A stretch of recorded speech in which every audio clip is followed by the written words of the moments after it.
காவல்துறை சொல்கிறது என்னென்னா, இந்த மாணவியோடைய இறப்பு, அது மட்டும் இல்லாமல் அந்த விரல் நகை நுணுக்கங்களில் வந்து தசைகள் இருந்துச்சு. நாங்கள் எஃப்எஸ்எல் ரிப்போர்ட் அவங்களோட ஸ்டேட்மெண்ட் நாங்கள் எஃப்எஸ்எல் ரிப்போர்ட் எடுத்து பார்க்கும்போது அதில் இருந்த சதை இதுவும் துணுக்குகளும் இந்த மர்ம முனீஸ்வரன் துணுக்களும் ஒத்து போகிறனால தான் இவங்க இந்த சிசிடிவி ஃபுட்டேஜ் ஃபிக்ஸ் பண்ணுறது எங்கே பார்த்தீங்கன்னா, ஒரு விண்மில் இருக்குது. அந்த விண்மில்ல இருக்க கேமராவில் தான் ஒரு கிராஸ் பண்ணுறதை பார்க்குறாங்க. அந்த சமயமும் இந்த மாணவி வந்து காணாமல் போன சமயமும் ஒத்து போகுதான்னு சொல்லி பார்க்குறாங்க. அது இவ்வளோ தூரம் ஒரு தனிப்படை அமைச்சன்றீங்க, அங்கே சர்ச் பண்ணுறாங்க, இங்கே சர்ச் பண்ணுறோம், ஒரு குற்றவாளியை கண்டுபிடிக்க முடியல, அதுக்கு இவ்வளோ காலதாமதமான ஒரு கேள்வி எழுப்புறாங்க. அவருடைய மார்பகத்திலேயே ஒரு முத்துராமலிங்க தேவரையா அவர்களுடைய பேரையும் படத்தையும் பச்சை கொடுத்துருப்பாரு. தங்களுடைய சமுதாயத்திலிருந்து தங்களுடைய உண்மையான இந்த அடையாளத்தை கூட மாற்றிக்கிட்டு செயல் பண்ணக்கூடிய நபர்கள். நீங்கள் சொல்கிற இந்த சிசிடிவி ஃபுட்டேஜ் ஆகட்டும், காவல்துறை சொல்கிற அந்த வீடியோ எவிடன்ஸு, அப்புறம் டிஎன்ஏ பரிசோதனையில் ஒரு ஆள் தான் அப்படின்ற முடிவுக்கு காவல்துறை வந்துட்டாங்களா? அப்போ இந்த வழக்கில் வந்து காவல்துறையுடைய ஃபோக்கஸ் தான் மெயின். ஏன்னா அவங்க தான் அந்த குற்றப்பத்திரிக்கை தாக்கல் செய்கிறதுலேருந்து, எவிடன்ஸ் கலெக்ட் பண்ணுறதுலேருந்து, விட்னஸ் அரேஞ்ச் பண்ணுறது எல்லாமே காவல்துறை தான் செய்யணும். இப்போ இந்த நீங்கள் சொல்கிற மாதிரி வழக்கு வச்சு பார்க்கும்போது அவர் தொடர் இந்த மாதிரி சம்பவம் பண்ணும்போது ஒரு ஹேபிச்சுவல் அஃபெண்டராக இருக்கும்போது, அப்போ இந்த மாதிரி ஆட்கள் ஏற்கனவே நீங்கள் சொல்கிற மாதிரி ஒரு மர்டர் கேஸில் ஜாமீனில் இருக்கும்போது இவங்கெல்லாம் காவல்துறை கண்காணிப்பில் இருக்க மாட்டாங்களா? சம்மர் வந்தாச்சு. What's your plan for this holiday? எங்க கிட்ட விட்டுருங்க, நாங்க பாத்துக்கிறோம். GT Holidays. GT Holidays, South India's #1 travel brand. Arabian Garden Seafood Restaurant. Bad taste meets elegance. இப்போது புதிய அறிமுகம் ஆச்சி ஹோட்டல் சாம்பார் 50 கிராம் ரூபாய் 20 மட்டுமே.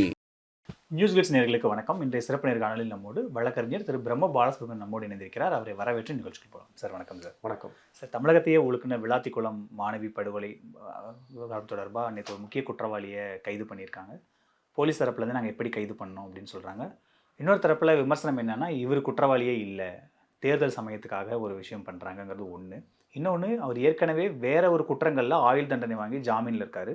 ஆயுள் தண்டனை கைதிக்கு எப்படி ஜாமீன் கொடுத்தாங்க, இப்படியான பல கான்ஸ்பிரசி இதுக்குள்ளே பேசுகிறாங்க.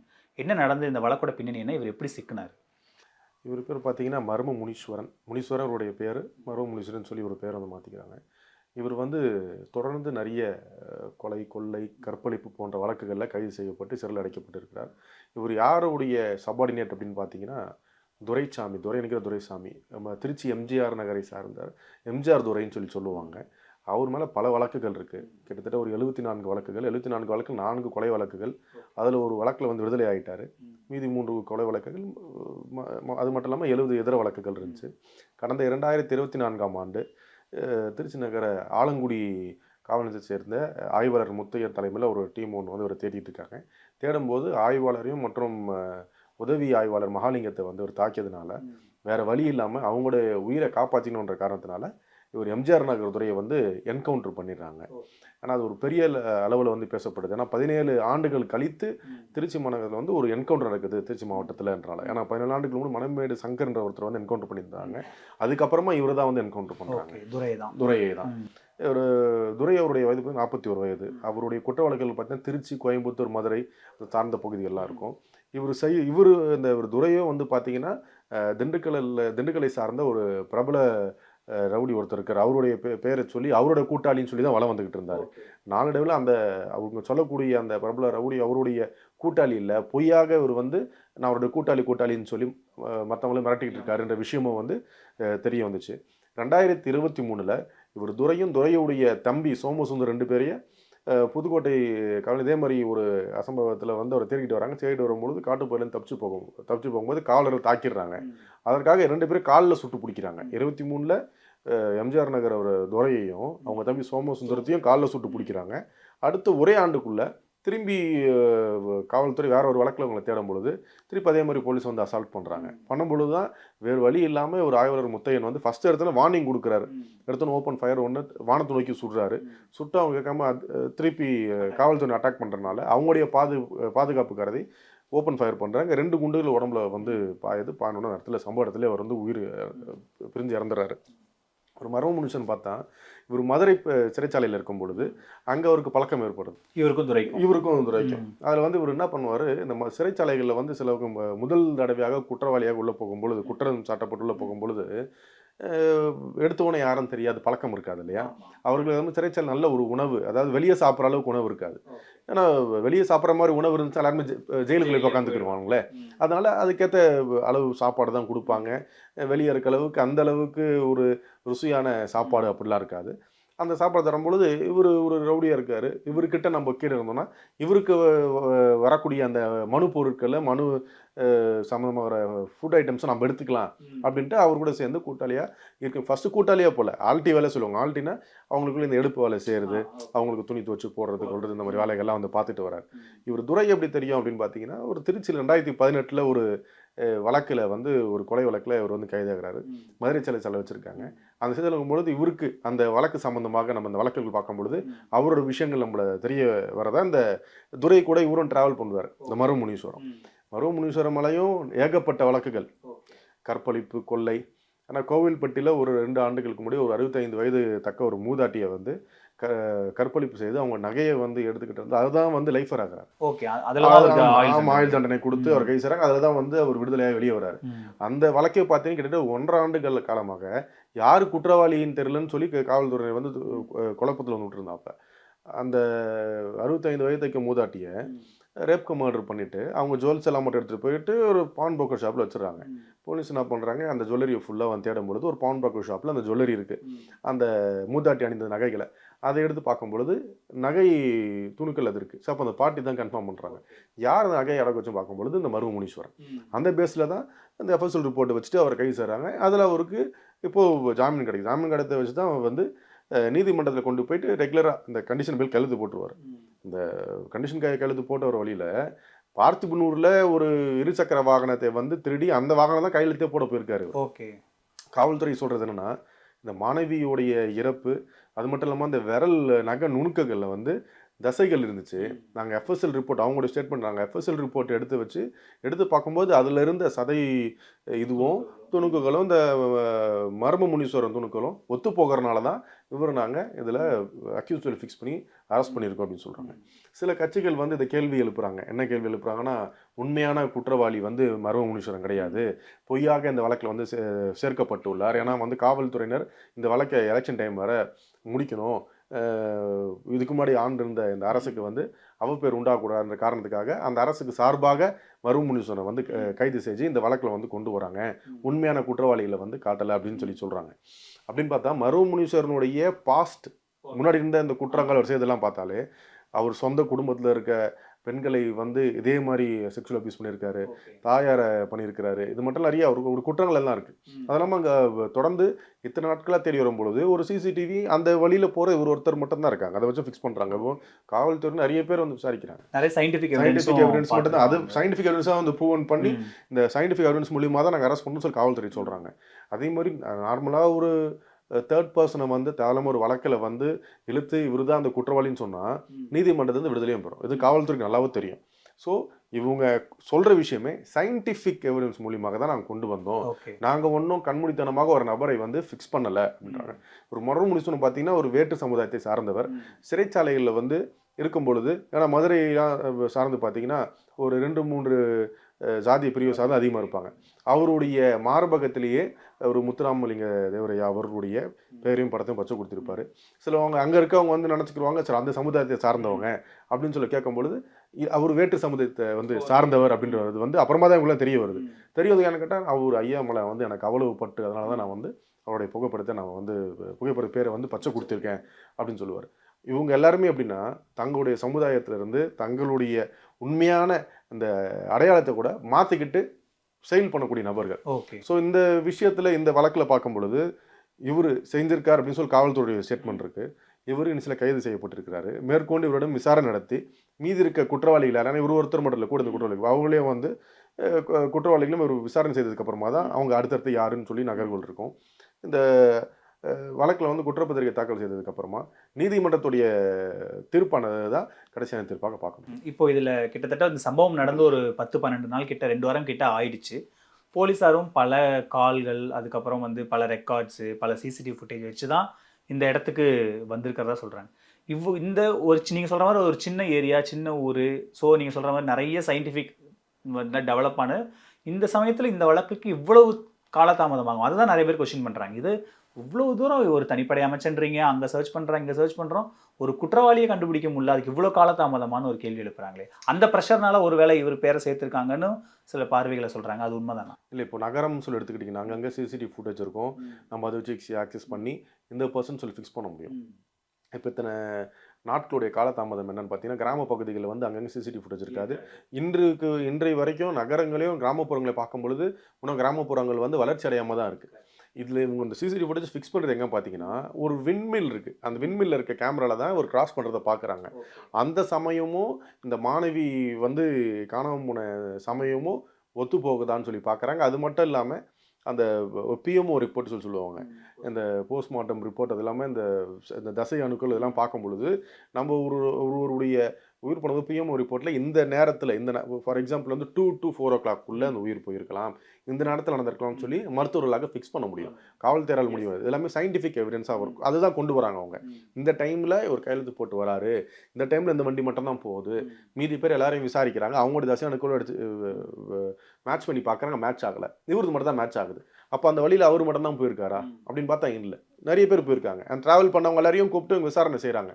விசாரணை செய்தும் இது நம்மளுக்கு வந்து ஒத்து போகலன்னு பார்க்கும்பொழுது தான் இந்த நபர் யார் அப்படின்னு விசாரிக்கும் பொழுது தான் இவர் பேர் வந்து மருவ முனீஸ்வரன், இந்த ராமடு பகுதியை சார்ந்தவர், இவர் இங்கேருந்து வண்டி எடுத்துக்க. அது இல்லாமல் அந்த வண்டியை வந்து ஒரு வண்டியை தான் திருடி பார்த்திபனூர், ராமநாதபுரம் மாவட்டத்தில் பார்த்திபனூர்னு சொல்லி கமுதிக்கு போகிற வழியில் இருக்கிற மெயினில் இருக்கும். அங்கேருந்து அந்த வாகனத்தையும் திருடி இருக்காரு. அந்த வாகனம் திருடு போனதுக்காக பார்த்திபனூர் காவல் நிலையத்தில் ஒரு புகாரும் இருக்குது. ஓகே. ஸோ இதெல்லாம் வச்சு அவங்க பார்க்கும்பொழுது மேட்ச் பண்ணி காவல்துறை அவர்களுடைய இந்த எங்களுடைய மைண்ட் செட்டுக்கு இவர் தான் அக்யூஸ்டு, நாங்கள் ஃபிக்ஸ் பண்ணுன்னு சொல்லலை. அவங்க முழுக்க சொல்கிறது சயின்டிஃபிக் எவிடன்ஸுங்க. நான் வந்து அவருடைய தசை அணுக்களும் அந்த மாணவியுடைய வேலை நுணுக்கில் இருந்த தசையும் நாங்கள் வந்து எடுத்து மேட்ச் டிஎன்டெஸ்ட் பண்ணோம், ஒத்து போகணும். அப்புறமா தான் நாங்கள் சொல்கிறோம் இவர் வந்து இந்த வழக்கில் சம்மந்தப்பட்ட குற்றவாளின்னு சொல்லி எஃப்எஸ்எல் எவிடன்ஸோட சொல்கிறாங்க. அவங்க ஒன்றும் சாதாரணமாக போனவர் இவர் அந்த பக்கம் கிராஸ் பண்ணனால நாங்கள் ஃபிக்ஸ் பண்ணிட்டோன்னு சொல்லலை. இப்போ இந்த நீங்கள் சொல்கிற மாதிரி வழக்கு வச்சு பார்க்கும்போது அவர் தொடர் இந்த மாதிரி சம்பவம் பண்ணும்போது ஒரு ஹேபிச்சுவல் அஃபெண்டராக இருக்கும்போது, அப்போ இந்த மாதிரி ஆட்கள் ஏற்கனவே நீங்கள் சொல்கிற மாதிரி ஒரு மர்டர் கேஸில் ஜாமீனில் இருக்கும்போது இவங்கெல்லாம் காவல்துறை கண்காணிப்பில் இருக்க மாட்டாங்களா ஜென்ரலாக? இந்த மாதிரி ஜாமீன் வாங்கிட்டு வெளியில் வந்தா இல்லை, பெயில் எடுத்து விடுதலையில் பெயில் எடுத்து வராங்க, இன்ட்ரீம் பெயில் கொடுத்துருப்பாங்க. அந்த பிணையில் இருக்கிற காலங்களில் வந்து அவங்க நீதிமன்றத்தில் போயிட்டு நீதிமன்றத்தில் காவல் நிலையத்தில் போயிட்டு கையெழுத்து போட்டு வரணும். ஸோ அந்த கையெழுத்து போடும்பொழுது இவங்க கரெக்டாக ஆஜராகலை அப்படின்னும்போது ஏன் ஆஜராகலாம் உடனே அவர் மேலே வாரண்ட் போட்டு அவங்க ரிமாண்ட் பண்ணிடுவாங்க. இவரு தான் தினந்தோறும் போயிட்டு கையெழுத்து போட்டு வராரு. காவல்துறை பார்த்து தானே இருக்காங்க, இங்கே வர்றது போகிறாங்க. ஆனால் 24 மணி நேரமும் காவல்துறை கண்காணிப்பில் இருக்க முடியாது ஒரு நபர். காவல்துறைக்கு எவ்வளோ பணிகள் இருக்குது. இப்போ நம்ம இந்த ஆளுநர் இதில் ஆசிட் அந்த கருக்கா வினோத் தொடர்பாகவும் இதே ஒரு இதை எழுப்பப்பட்டது. அவர் தொடர்ச்சியான குற்றவாளி சம்பவம் பண்ணுறவராக இருக்காரு. அப்போ உளவுத்துறை என்ன பண்ணுது, காவல்துறை வந்து இந்த மாதிரி ஆட்களை தொடர் கண்காணிப்பில் வைக்கணும்ல. இவர் ஏற்கனவே ரேபிஸ்ட் ப்ளஸ் சீரியல் கில்லராக வேற இருக்காருங்கும் போது அப்போது அவர் மேலே ஒரு கண்காணிப்பு இருந்திருக்கணுமேனு ஒரு பார்வை இருக்கும். இல்லை, நம்மளுடைய தமிழ்நாட்டில் நம்ம மாநிலத்தை எடுத்துக்கிட்டோன்னா கிட்டத்தட்ட ஒரு 7.5 கோடி மக்கள் தொகை இருக்குது. 7.5 கோடி மக்கள் தொகையில் சொற்ப அளவு தான் காவல்துறை இருக்கிறாங்க. இப்போ எல்லாரையும் பார்க்கும்பொழுது இவர் இன்ட்ரீம் பெயில் வாங்கியிருக்காரு, நீதிமன்றம் மூலியமாக தான் அவருக்கு பிணை கிடச்சிருக்கு. பிணை கிடச்சோடனே ஒரு ரெகுலராக வந்து நீதிமன்றத்தில் ஆஜராகி கையெழுத்து போட்டுட்டு வராரு. சரி, இந்த சமயத்தில் வந்து எதுவும் அந்த ஒரு குற்றச்செயலில் ஈடுபடக்கூடாது. ஈடுபட்டாங்கன்னா ஏற்கனவே கிடைத்த பிணையும் வந்து கேன்சல் ஆகிடும். அது எல்லாமே தெரிஞ்சிருக்கனால இவங்க வந்து அடுத்த கட்டத்தில் எந்த ஒரு இதிலும் ஈடுபட மாட்டாங்க. அவங்களுக்கும் அந்த வழக்குகள் இருக்குன்னு சொல்லிட்டு பார்ப்பாங்க. அதுக்காக ஒரு குற்றவாளிக்கு பின்னாடியே ஒரு இருக்கிற காவல்துறை ஃபோர்ஸே கம்மி. இதில் குற்றம் சாட்டப்பட்டவர்கள் பின்னாடி வந்ததுக்கப்புறம் அவங்களுக்கும் ஒரு ஸ்ட்ரென்த்து போட்டு பின்னாடி சுற்றுறதுல அவங்க சிறையிலே வச்சுக்கலாமே. அந்த ஒரு இடத்துல தான். ஏன்னா அந்த குற்றம் சாட்ட நபருக்கும் பிணையில் அந்த நபருக்கும் தெரியும், நம்ம அடுத்த ஒரு இதே மாதிரி ஒரு இன்சிடெண்ட்டில் நம்ம மாட்டிக்கிட்டோம் அப்படின்னா கண்டிப்பாக நம்ம ஏற்கனவே இருக்க கேஸுக்குலேயும் அந்த பிணையும் வந்து கேன்சல் ஆயிரும்.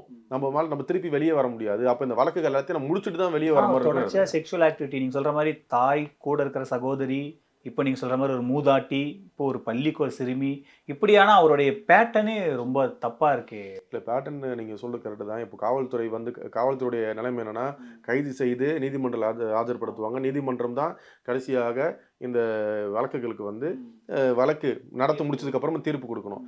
இதுக்கிடையில் இவர் இந்த மாதிரி பண்ணியிருக்கான்னு சொல்லி காவல்துறை வந்து ஏதாவது ஒரு விஷயத்தில் முன்னெடுப்பெடுத்து இவர் இது பண்ணிட்டாரு அப்படின்னு சொல்லி என்கவுண்டர் பண்ணிட்டாலும் தப்பாகி போயிருது. காவல்துறை வந்து தொடர்ந்து இந்த மாதிரி ஹியூமன் ரைட்ஸ் வயலேஷன் ஆகுதுன்னு நம்மளே கூட சொல்லியிருக்கோம். ஹியூமன் ரைட் வயலேஷன் ஆயிருது, இந்த மாதிரி சுட்டுட்டாங்க, காவல்துறை பண்ணுறது மிகப்பெரிய தப்பு, நீதிமன்றத்தில் தான் கொண்டு போய் ஆஜர்படுத்தணும், ஒரு நம்மளும் சொல்கிறோம், இதுக்கும் சொல்கிறேன். இந்த மாதிரி குற்றங்களை தொடர்ந்து ஈடுபட்ட நபரை வந்து எப்படி வெளியே விட்டாங்க, இப்போ எப்படி நாணயங்களுக்கு 2 முகங்கள் இருக்கும் பொழுது இருக்கிற மாதிரி நம்மளும் ஒரு சில விஷயங்களை 2 தரப்பாக வந்து பேசுகிறோம். அப்போ ஒரு குற்றம் செய்கிற நபருக்கு ஒரு கடுங்காவல் தண்டனையாகும், ஒரு கடுமையான தண்டனைகளும் காவல்துறையால் இருக்கும் பொழுது அடுத்த ஒரு நபர் இதை பார்த்து ஐயோ நம்மளும் இந்த மாதிரி விஷயங்கள் பண்ணால் இந்த மாதிரி தவறுகள் இழைச்சா இந்த மாதிரி தண்டனை நம்மளுக்கும் வந்து கிடைக்கும் என்ற ஒரு அச்சத்தோட தான் அவங்க பார்க்குற அளவுக்கு இந்த வழக்குக்கான திருப்புகள் இருக்கும். இப்போ இதில் போஸ்ட்மார்ட்டம் ரிப்போர்ட்டில் நிறைய பேர், அதாவது ஒன்றுக்கும் மேற்பட்டோர் வந்து சம்பவத்தில் ஈடுபட்டிருக்க வாய்ப்பு இருக்குன்னு இருக்கும்போது, நீங்கள் சொல்கிற இந்த சிசிடிவி ஃபுட்டேஜ் ஆகட்டும், காவல்துறை சொல்கிற அந்த வீடியோ எவிடன்ஸு, அப்புறம் டிஎன்ஏ பரிசோதனையில் ஒரு ஆள் தான் அப்படின்ற முடிவுக்கு காவல்துறை வந்துட்டாங்களா, இல்லை இன்னும் கூடுதலாக ஆட்களை தேடுறாங்களா? இல்லை, நேற்று தான் வந்து அவர் கைது செய்திருக்காங்க. இதுக்கப்புறம் காவல்துறை அவர்களுடைய விசாரணை இருக்கும். விசாரணை அப்புறம் ஒரு ஸ்டேட்மெண்ட். வேற எதுவும் சாம்பிள்ஸ் எதுவும் கிடைக்கலையா? இல்லை, இப்போ மர்ம முனீஸ்வரன் வந்து கைது செய்து இந்த தசை அணுக்கள் வந்து அந்த சிறுமியோடைய நகை நுனியில் இருந்தது தான் எடுத்து வச்சு நாங்கள் பண்ணணும்னு சொல்கிறாங்க. மேற்கொண்டு அவர்கிட்ட இந்த ஸ்டேட்மெண்ட் கன்ஃபெஷன் எடுத்ததுக்கு அப்புறமா தானே காவல்துறை வந்து விசாரணை எந்த அளவுக்கு கோணங்களை வந்து முடக்கி விட்டுருக்காங்க, அவர்கிட்ட எந்த அளவு தகவல் பெற்றிருக்காங்கன்னு சொல்ல முடியும். நேற்று நடந்திருக்கு, இன்று நம்ம இதுக்கான நேர்காலம் போகிறோம். காவல்துறை விசாரணை முடிவதற்குள்ளேயே நம்ம வந்து இவங்க இருப்பாங்க, இல்லை இவர் ஒருத்தர் மட்டும் தான் குற்றவாளின்னு சொல்லி நம்ம போஸ்ட்மார்ட்டம் ரிப்போர்ட்ல ஒரு சந்தேகத்தை எழுப்புறாங்கல்ல, அந்த ஒன்றுக்கும் மேற்பட்டவருங்க பட்சத்தில் இப்போ நீங்கள் சொல்கிற மாதிரி அந்த உடலுக்கு ஒன்றுக்கு மேற்பட்ட கைரேகைகள் இருக்கலாம், அந்த டிஎன்ஏலையும் ஒன்றுக்கு மேற்பட்ட டிஎன்ஏக்கள் மாதிரி சாம்பிள்கள் இருக்கலாம். அந்த மாதிரியான விஷயங்கள் இனிமே தான் வெளியிலே கொண்டு வரோம். ஒரு நபர், அதாவது அந்த அணுக்குகளில் எஃப்எஸ்எல் ரிப்போர்ட்டில் மேட்ச் ஆகிற ஒரு நபரை நாங்கள் பிடிச்சிட்டோம் அப்படின்னு சொல்லி காவல்துறை சொல்கிறாங்க. இவர் ஒருத்தர் தான் அந்த குற்றத்தை செஞ்சிருக்காரு. காவல்துறை வரைக்கும் எந்த ஒரு ஸ்டேட்மெண்ட்டும் வந்து கொடுக்கல. ஸோ விசாரணை முடிஞ்சதுக்கு அப்புறமா தான் தெரியும் மேற்கொண்டு எத்தனை நபர்கள் இவர் மறுமுடிச்சுவரம் காட்டக்கூடிய நபர்கள் அறியும். மேற்கொண்டு விசாரணை முடிஞ்சதுக்கு அப்புறம் தெரியும். ஆனால் விசாரணை முடிகிறதுக்கு முன்னாடியே நம்ம ஒருத்தர் தான் இல்லை இவர் மட்டும் தான் அப்படின்னு சொல்லி நம்ம சொல்றது வந்து சரி. ஆனால் அந்த சிசிடிவி ஃபுட்டேஜில் இவர் மட்டும் தான் சிக்கியிருக்காரு. அந்த விண்டுமில்ல இருக்க அந்த வீட்டில் இவர் மட்டும் தான் அந்த இருசக்கர வாகனத்தில் வந்து பயணம் செய்கிறாரு, கிராஸ் பண்ணி போறாரு. மேற்கொண்டு மேபி அந்த இடத்துல இருந்திருக்கலாம். நம்ம இவங்க எப்படி வேணா இருக்கலாம் இல்லையா? இவர் சொல்லக்கூடிய கன்ஃபர்ம் ஸ்டேட்மெண்ட் வச்சு தான் நம்ம அடுத்த கட்ட நகர்வும் காவல்துறை வந்து விசாரணையுடைய கோணத்துக்கு அப்புறம் பார்க்க முடியும் யார் எந்தெந்த நபர்கள் இதில் வந்து ஈடுபட்டிருக்காங்கன்னு சொல்லி. ஸோ இதுக்கப்புறம் இந்த வழக்கு எப்படி ட்ராவல் ஆகுது, இவருக்கு எந்த மாதிரியான தண்டனைகள், இப்போ இந்த பிணையெல்லாம் கேன்சல் ஆகிடுமா? ஏற்கனவே இருக்கிற வழக்கில் காவல்துறை வந்து ஏற்கனவே பிணையில் வந்திருக்க வழக்கில் வந்து என்ன பண்ணுவாங்கன்னா அது ஒரு கேன்சலேஷன் ஆஃப் பெயில்னு சொல்லி போடுவாங்க. காவல்துறை சார்பாக ஒரு அஃபிடேவிட் ஒன்று போட்டு இவர் குற்றத்தில் ஈடுபட்டிருந்தவர் நீதிமன்றம் மூலியமாக பிணையில் வந்திருக்கார். பிணையில் வந்து மீண்டும் அதே மாதிரி ஒரு குற்றத்தை வந்து செஞ்சிருக்கிறாரு. அதனால் ஏற்கனவே கொடுத்துருக்க அந்த பிணையை வந்து ரத்து செய்ய வேணும்னு சொல்லி ஒரு அஃபிடேவிட் வந்து தாக்கல் செய்வாங்க. அந்த அஃபிடேவிட் தாக்கல் செய்ததுக்கப்புறமா நீதிமன்றம் அந்த மனுவை பரிசீலனை செய்து அந்த பெயிலையும் வந்து கேன்சல் பண்ணக்கூடிய அதிகப்படியான வாய்ப்புகள் இருக்குது. ஏன்னா அதுவும் ஒரு மரணத்தினுடைய ஒரு வழக்கில் தான் அவர் வந்து லைஃபர் ஆகி இருக்கார். அதில் தான் பெயில் கொடுத்துருக்காங்க. பெயில் கொடுத்துருக்காம இன்ட்ரீம் பெயில் தான் கொடுத்துருக்காங்க. அதுக்கப்புறமே அந்த அப்பீல் மேட்டர்ஸ் வந்து முடியணும். அதுக்குள்ளே இந்த ஒரு வழக்கு நம்பும்போது கண்டிப்பாக நீதிமன்றம் அந்த பிணையையும் வந்து கேன்சல் பண்ணிடுவாங்க. மேற்கொண்டு இந்த வழக்குடைய சீரியஸ்னஸ் பார்க்கும்பொழுது இந்த வழக்கு, ஏன்னா நீதிபதிகள் வந்து கொடுக்கக்கூடிய அந்த திருப்புகளை இருக்குது, இந்த ஏன்னா சொல்லக்கூடிய அந்த விஷயங்கள் அப்புறமா இருக்க அந்த எஃப்எஸ்எல் ரிப்போர்ட்ஸ் டாக்குமெண்ட்ஸ் பார்க்கும்போது இந்த வழக்கு வந்து அரிதான வழக்காக கருதப்பட்டால் நீதிமன்றம் கண்டிப்பாக அவருக்கு மரண தண்டனை கூட கொடுக்கறதுக்கான வாய்ப்புகள் இருக்கு. மரண தண்டனை கண்டிப்பாக அதுக்கான செக்ஷனுக்குள்ள தான் இந்த வழக்கு. ஆமா, அதாவது எந்த லெவலுக்கு அரிதான வழக்காக கருதக்கூடிய விஷயங்கள் வந்து இந்த வழக்குல வந்துருச்சுன்னா கண்டிப்பாக நீதிமன்றம் அவருக்கு மரண தண்டனை கொடுக்கணும். இப்போ நீங்கள் ஏற்கனவே முன்னாடி இதே மாதிரியே ஒரு மூதாட்டியை கற்பழித்து கொலை செஞ்சு நகையை திருடிட்டு போன வழக்கில் கீழ் நீதிமன்றம் அவருக்கு ஒரு தண்டனை கொடுக்குது. மதுரை உயர்நீதிமன்றத்தில் உயர்நீதி கிளையில் வாங்கும்போது அவருக்கு அந்த தீர்ப்பை ரத்து பண்ணி ஸ்டே கொடுத்து அவருக்கு வந்து ஜாமீன் கொடுக்குறாங்க. ஸோ இப்போ திரும்ப இதே வழக்கு திரும்பவும் இது வந்து ஒரு கீழமை கோர்ட்டில் விசாரணைக்கு வரும். அங்கே வந்து இந்த மாதிரி விசாரணை, இப்படி நீதிமன்ற தீர்ப்புகள் சம்பவம் நடந்திருக்குன்னு ஒரு தீர்ப்பே இருக்குது, அப்புறம் ஹைகோர்ட் ஆனால் மாற்றி கொடுக்குறாங்க. ஸோ இப்படியான தீர்ப்புகள் வரும்போது அப்போ குற்றவாளிகள் எப்படி அது லேக் ஆஃப் எவிடன்ஸ். இப்போ பார்த்தீங்கன்னா இந்த இன்வெஸ்டிகேஷன் எல்லாமே வந்து காவல்துறை தான் வந்து குற்றப்பத்திரிக்கை தாக்கல் செய்கிறாங்க. ஆமாம், அந்த குற்றப்பத்திரிக்கையாக தாக்கல் செய்யும் பொழுது அதில் lack of evidence and witnesses சில ஓட்டைகள் வந்து காவல்துறை வந்து வேணும்னே விட மாட்டாங்க. Okay, due to some errors ஏதாவது மிஸ்டேக்ஸ் இருக்கும், அதில் வந்து சில விஷயங்கள் வந்து விடுபட்டிருக்கும். அந்த விஷயங்களை வந்து கீழமை நீதிமன்றங்கள் வந்து தண்டனை அறிவிச்சாச்சுன்னா அவருக்கு அப்பீல் போறதுக்கு சுப்ரீம் கோர்ட் வரைக்கும் அப்பீல் போறதுக்கான சட்ட வாய்ப்புகள் இருக்கு. ஆனா அந்த வாய்ப்புகள் போகும் பொழுது உயர் நீதிமன்றத்தை அவர் அணுகுறாரு. அணுகும் பொழுது இவங்க கீழமை நீதிமன்றத்தில் கொடுத்த தீர்ப்புக்கு எதன் அடிப்படையில் தீர்ப்பு கொடுத்தாங்க, இவர் எதன் அடிப்படையில இவரை வந்து குற்றவாளின்னு சொல்லி சொன்னாங்க, இது எல்லாமே ஆப்போசிட்டா இருக்கு. இந்த காவல்துறை சமர்ப்பித்த அந்த குற்றப்பத்திரிகையில இருந்து கீழமை நீதிமன்றம் கொடுத்த அந்த உத்தரவு வரைக்கும் எதுவுமே இவரை சாரல அப்படின்னும் பொழுது நீதிமன்றம் என்ன பார்க்கும், ஒருத்தரை வந்து குற்றவாளின்னு சொல்லி அறிவிக்கிறாங்க, இல்ல அவருக்கு தண்டனை கொடுக்கணும்னா அதற்கேத்த விட்னஸ்ல இருந்து அப்புறம் எவிடன்ஸ் வந்து எல்லாமே ப்ராப்பரானது தான் ஒருத்தருக்கு குற்றவாளின்னு சொல்ல முடியும். ஆனா இவர் மேல போட்ட வழக்குகளை வந்து இந்த ப்ராப்பர் எவிடன்ஸ் அந்த விட்னஸ் இல்ல காரணத்தினால இவருக்கு இப்போதைக்கு இன்டர்வியூ கொடுக்குறேன்னு சொல்லி நீதிமன்றம் கொடுத்துருக்கு. இப்ப இந்த வழக்கு எடுத்துக்கிட்டீங்க அப்படின்னா காவல்துறை அதே மாதிரி ஒரு சரியான குற்றப்பத்திரிகையோ இல்ல சரியான விட்னஸ் அண்ட் எவிடன்சஸ் எல்லாமே வந்து தாக்கல் செய்தாங்கன்னா கண்டிப்பாக அந்த வழக்குல பாத்தீங்கன்னா இவரு சுப்ரீம் கோர்ட்டே உச்ச நீதிமன்றமே சென்றாலும் அந்த வழக்குல கண்டிப்பாக தண்டனை உறுதியா. பொதுவா இந்த கீழமை நீதிமன்றங்கள்ல ஃபர்ஸ்ட் விசாரிக்கும் போது தண்டனை கொடுக்கறதுல எல்லா ஆதாரங்கள் எல்லா எவிடன்ஸையும் பார்த்து தான் அந்த தீர்ப்பு வராங்க. மேல போகும்போது பண்ணதை ஒழுங்கா பண்ணியிருக்காங்களா, ஏன்னா அப்பீல் போகும்போது திரும்ப விசாரணைக்கு எடுத்துப்பாங்களான்னு ஒழுங்கா பண்ணியிருக்காங்களாங்கிறதுல தான் கிராஸ் செக் பண்ணுவாங்க. ஆனா கீழமை நீதிமன்றத்தில் கொடுக்குற தீர்ப்புக்கு மேலேயே ஸ்டே கொடுக்கும்போது தானே இந்த கான்ஃபிளிக்ட். இந்த கீழமை நீதிமன்றங்களை வந்து ஒரு குற்றவாளிக்கு உங்களை வந்து நீங்க குற்றவாளின்னு அறிவிக்கிறேன், மேற்கொண்டு நீங்க செய்த குற்றத்திற்கான திருப்பு விவரங்களை அப்புறமா சொல்றேன்னு சொல்லுவாங்க. குற்றவாளின்னு அறிவிக்கிறேன்னு சொன்னேன், திருப்பு விவரங்களை சொன்னதுக்கு அப்புறமா நான் உங்களுக்கு குற்றவாளி அறிவிச்சிட்டேன், மேற்கொண்டு நீங்க அப்பீல் பண்றதுக்கு உங்களுக்கு உரிமை இருக்கு, 30 நாள் டைம் உயர் நீதிமன்றம் இருக்கு, உச்ச நீதிமன்றம் இருக்கு, நீங்க அங்க போய் அணுகி நீங்க நிரபராதியா இல்லைன்னு உங்க தரப்பான வாதங்களை வந்து அங்க முன் வச்சுக்கோங்க. ஆனா இந்த நீதிமன்றத்தை பொறுத்த வரைக்கும் நீங்க குற்றவாளின்னு அறிவிக்கிறேன் அப்படின்னு சொல்லி தான் சொல்லுவாங்க. சோ அவங்களுக்கு அடுத்த 2 கட்ட வாய்ப்புகள் இருக்கு. அவங்க அதை ப்ரூவ் பண்றதுக்கு, ஏன்னா ஒரு தண்டனை காலத்தை வந்து சஸ்பெண்ட் பண்றதுக்கு, அதாவது இது ஒரு பிணையில வெளியே வந்தோடனே அந்த வழக்கான அந்த ட்ரையலை வந்து ஒரு திருப்பி சொல்லணும், இந்த விஷயத்துல வந்து நான் ஈடுபடலை, என்னை வந்து குற்றவாளின்னு தேவையில்லாம பொய்யா சேர்த்துட்டாங்க இந்த வழக்குல, இந்த இன்டர்வியூ கொடுத்த ஒரு இன்டர்வியூ இருக்காரு இல்லையா, அந்த சமயத்துல அவங்க அந்த தரவுகளை சேகரித்து அந்த விஷயங்களை வந்து நீதிமன்றத்தில் சொல்லிட்டு நீதிமன்றம் இவங்க சொல்லக்கூடிய இந்த வழக்கு தரப்புல இந்த குற்றவாளி தரப்புல வந்து வைக்கக்கூடிய வாதங்கள் எல்லாமே நீதிமன்றத்துக்கு சஃபிஷியண்டா இருந்துச்சு அப்படின்னும் பொழுது அவர் நிரபராதியாக கருதப்படுகிறார். அப்ப இந்த வழக்குல வந்து காவல்துறையுடைய ஃபோக்கஸ் தான் மெயின். ஏன்னா அவங்க தான் இந்த குற்றப்பத்திரிகை தாக்கல் செய்யறதுல இருந்து எவிடன்ஸ் கலெக்ட் பண்றதுல இருந்து விட்னஸ் அரேஞ்ச் பண்றது எல்லாமே காவல்துறை தான் செய்யணும். நீதிமன்றம் இந்த வழக்கை விசாரணை செய்து அவர்கள் குற்றவாளியா நிரபராதியான்றத நீதிமன்றம் வந்து திருப்பி கொடுக்கும். அப்போ இந்த கிரவுண்ட் ஒர்க்லாம் பார்க்கக்கூடிய காவல்துறை தானே. அப்போ அந்த கிரவுண்ட் ஒர்க்ல இவங்க வந்து ஏதாவது ஒரு விஷயங்களை விட்டாச்சுனாலதானே கீழமை நீதிமன்றம் கொடுத்த தீர்ப்பு வந்து அப்பீல் போகும்போது உடையுது. ஓகே, ஸோ அதுதான். ஸோ அந்த வழக்குடைய தன்மையை காவல்துறை வந்து பிடிச்சி மட்டும் நான் ரிமாண்ட் பண்ணிட்டேன் என்ற எண்ணம் இல்லாம, ரிமாண்ட் பண்றது இனிஷியலா ரிமாண்ட், அதுக்கப்புறமா சார்ஜ் ஷீட் போடுவாங்க. ரிமாண்ட் பண்ண உடனே ஒருத்தர் ஜுடிஷியல் கஸ்டடியில் இருக்கும் பொழுதே இவர் தான் குற்றவாளி அறிவிக்க முடியாது. அதற்கேற்ற சாத்திய இந்த விட்னஸஸ் எவிடன்ஸ் எல்லாத்தையுமே சேர்த்து குற்றப்பத்திரிகை தாக்கல் செய்தது மட்டும் இல்லாம அந்த விட்னஸஸ் வந்து சொல்ல வரக்கூடிய நபர்கள் அதுக்கும் பாதுகாப்பு கொடுத்து நீதிமன்றத்தில் அவங்க சாட்சியங்கள் சொல்லணும். சாட்சியங்கள் அனைத்தையும் வந்து சரியாக இருந்ததுக்கு அப்புறமா தான் கீழமை நீதிமன்றங்கள் திருப்பி கொடுக்குறாங்க. அந்த திருப்பு கொடுத்ததுக்கு அப்புறமா உயர் நீதிமன்றத்தில் இவங்க அப்பீல் போகும்பொழுது கீழமை நீதிமன்றம் வந்து கொடுத்த தீர்ப்பு தப்பானது அப்படின்னு சொல்லும் பொழுது தப்பான விஷயங்கள் சொல்லி எடுத்து உரைக்கும் போது உயர் நீதிமன்றம் இல்ல நீ குற்றவாளி தான் அப்படின்னு சொல்ல முடியும். ஓகே, இந்த ஒரு இது இருக்கு இல்லையா.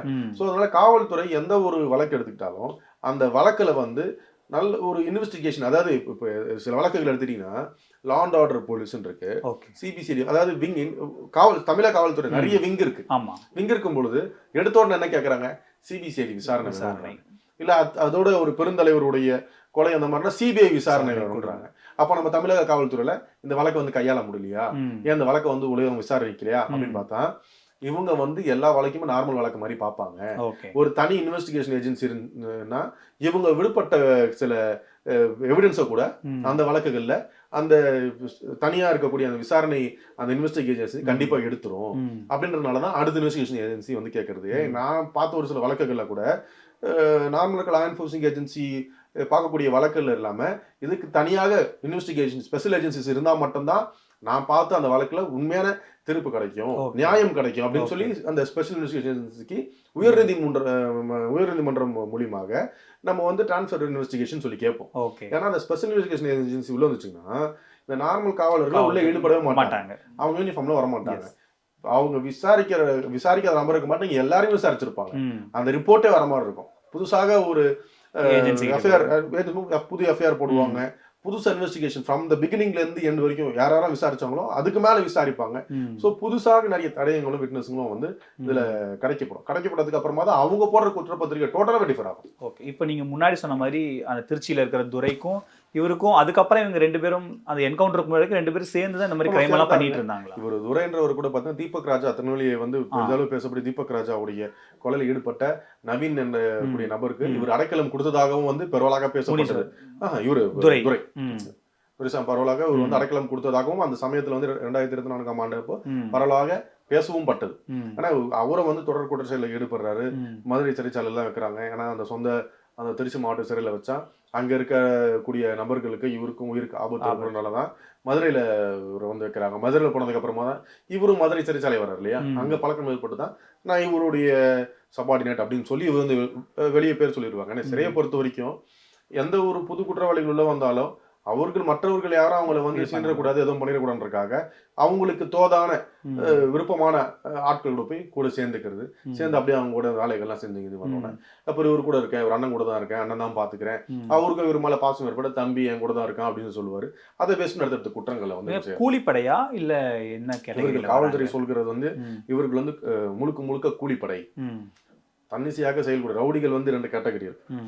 ஒண்ணு வந்து அவங்களுடைய சொந்த பிரச்சனைக்காக இந்த நண்பர்களோ இல்ல சொந்தக்காரங்களுக்காக எதிர்த்தரப்பினை வந்து சண்டை செய்யும் பொழுது அதுல வந்து எதிர்த்தரப்பு மரணித்ததுக்கு அப்புறமாக தொடர்ந்து அடுத்த பிரச்சனைகள் வந்துட்டே இருக்கும். தொடர்ந்து அடுத்தடுத்து ரிட்டாலியேஷனுக்காக மர்டர் செஞ்சே இருக்கும்.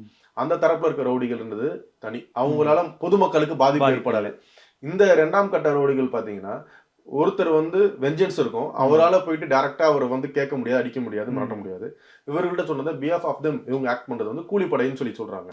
அந்த டைப் ஆஃப் பீப்புளா இருக்கிறது தான் இது 2ஆம் கட்ட வரைக்கும் இவர் துறையப்புறம் இவங்களை நான் சொல்றேன். இப்போ இதில் நிறைய தனிப்படைகள் அமைச்சிருந்தாங்க. இது யார் எந்த டீம் வந்து இவரை தான் கண்டுபிடிச்சு அரெஸ்ட் பண்ணாங்க? அந்த டீமோட விஷயத்தை இன்ஃபர்மேஷன் எதுவுமே ஒன்று காவல்துறை வந்து வெளியே சொல்லலை. என்ன சொன்னாங்கன்னா ஏன்னா விசாரணையுடைய கோணங்கள் வந்து பாதிக்கப்படும். ஏன்னா என்ன பிடிச்சிருக்காங்க, இன்னும் விசாரணை வந்து அதிகமா இருக்கு. அவர் தப்பிச்சோடலாம் ட்ரை பண்ணலையா முனீஸ்வரன்? இல்லை, இவர் நார்மலா வந்து இந்த கைது கோர்ட்ல பேப்பரே கைது போட்டு வந்திருக்காரு. வந்ததுக்கு அப்புறம் காட்டி எனக்கு சம்மந்தம் இல்லை அப்படின்னு கேஷுவலா சொல்லியிருக்காரு. கேஷுவல் அப்புறம் கோர்ட்டு விசாரணைக்கு வா அப்படின்னு சொல்லி விசாரணைக்கு அப்படியே போய் வந்து இந்த மர்டருக்கு அப்புறமும் இவரோட பிஹேவியர் பேட்டர்ன்ல எல்லாம் எந்த சேஞ்சஸும் வழக்கம் போல நார்மலா இருக்க மாதிரி இருந்திருக்கு. அதனால தானே ஒரு இத்தனை நாள் வந்து காவல்துறை கண்ணில் வந்து பிடிப்படல. ரெகுலரா போயிட்டு ரூட் வந்து பாக்குறாங்க. பார்க்கும்பொழுது இந்த நபர் வந்து போறாரு. யார் இந்த நபரோட கேட்கும் பொழுது மருமுனீஸ்வரன் எதுக்கு இந்த வழியில போறான்னு போது நீதிமன்றத்தில் ஆஜராகி அந்த பிணையில வந்ததுக்காக கையெழுத்து போட போறாரு. சரி, அவரையும் விசாரிப்போம், அவரோட டிஎன்ஏ டெஸ்ட் பண்ணி பார்த்தா ஒத்து போகுது. அதை பேஸ் பண்ணி தான் அவங்க அந்த எஃப்எஸ்எல் ரிப்போர்ட்ல ஃபிக்ஸ் பண்றாங்க மருமுனீஸ்வரன் தான் இந்த கொலைக்கும் மருமுனி சம்பந்தம் இருக்குன்னு சொல்லிட்டு. மேற்கொண்டு விசாரணைக்கு அப்புறமா தெரியும் எந்தெந்த நபர்கள் வந்து இந்த வழக்கில் ஈடுபட்டிருக்காங்க. என்னென்ன செக்ஷன்லாம் போட்டிருக்காங்க இந்த வழக்கு விஷயத்தை வந்து விசாரணை போக்சோ ஆக்ட் இருக்கு. அப்புறமா கொலை வழக்கு வந்து இருக்கும். இது மட்டும் இல்லாம ஒரு பெண்ணை வந்து கற்பழிப்பு செஞ்சிருக்கிறது, கற்பழிப்பு ரேப் கம் மர்டர், இந்த செக்ஷன்ஸ் எடுத்து வரும். ஆனா இந்த எஃப்ஐஆர் வந்து ஃப்ரீஸ் பண்ணி வச்சிருப்பாங்க வெளியே போக்சோன்றனால. அதனால பெண்கள் வந்து இந்த அளவுக்கு இந்த மாதிரி ஒரு இல்ல ஒரு குற்ற வழக்கில் வரும்பொழுது வெளியே அந்த எஃப்ஐஆரை வந்து அடையாளப்படுத்தி கொடுக்க மாட்டாங்க. அந்த பாதிக்கப்பட்ட பெண் குடும்பத்தாருக்கு மட்டும்தான் இந்த விஷயங்கள் வந்து தெரியும், மற்ற யாருக்கும் தெரியாது. ஃப்ரீஸ் பண்ணி வச்சிருப்பாங்க, விஷயங்கள் வெளியே சொல்ல மாட்டாங்க. ஆனா இதுல போக்சோக்குள்ள கண்டிப்பாக போக்சோ பிலோ 18 இயர்ஸ் இல்லையா, போக்சோ அட்ராக்ட் ஆகும். ரேப் கம் மர்டர் இருக்கு. அது இல்லாம இவங்க பண்ண அடுத்தடுத்த விஷயங்கள், கடத்தி வச்சிருக்கிறது, ஆட்கொலை செஞ்சது, இந்த விஷயங்கள் எல்லாமே சேர்ந்து செக்ஷன்ஸ் வரும். ஓகே, ஸோ அடுத்து இந்த வழக்கு விசாரணை அதை நோக்கி இன்னும் யாரெல்லாம் இருக்கா அதை நோக்கி தான் டிராவல் ஆகும். ஆமாம், அடுத்த நபர்கள் யார் யாருன்னு சொல்லி விசாரணைக்கு அப்புறமா தான் இவர் கூட யார் யார் இருந்தாங்க, யார் யார் அந்த நபர்கள், எந்த ஊரை சார்ந்தவர்கள், அவர்கள் அந்த வழக்கை சேர்த்து காவல்துறை கஸ்டடி எடுத்து தான் இது எடுத்து தான் வந்து விசாரணை செய்யும். மொத்தமாக தான் பண்ணுவாங்க. பாவம் சார், என்ன நடக்குதுன்னு 2.5 மணி நேரத்தை செலவழிச்சதுக்கு நன்றி சார். சம்மர் வந்தாச்சு. What's your plan for this holiday? எங்க கிட்ட விட்டுருங்க, நாங்க பாத்துக்கிறோம். வெஜிடி ஹாலிடேஸ்.